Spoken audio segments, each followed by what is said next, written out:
Okay, back to the Turbo Boost gauge here. Now we've found a more accurate gauge in the form of a handheld device here that is not only a vacuum gauge but also has an accurate pressure reading gauge on it. Well, as accurate as a gauge is. And this is your transducer, and we have it hooked up to our pressure. And go ahead here and let's fire up these units. The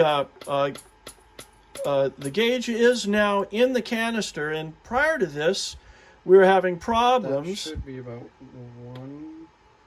Okay, so right now you've got it here. You got it at about 15 pounds of pressure, is that right? Mm-hmm. All right.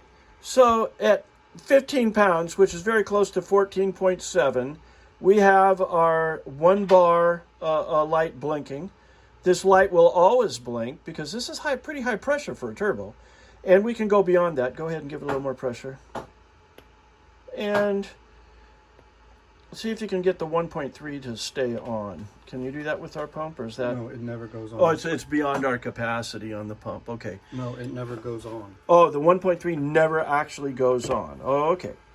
All right. Well, that's important, but I think that 99% of the gauge is operating correctly now. We were having a problem when we were putting it into the canister that it would blink on and off entirely, and we determined as well that the stack of different circuit boards in this are all held together with little pedestal screws, and each one of those pedestal screws provides the ground to the next level of circuit boards.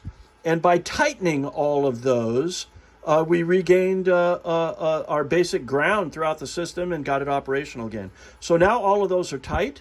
It does operate. It's shock-proof. We say it's good. So we'll continue with the reassembly and get this thing shipped out. Thank you.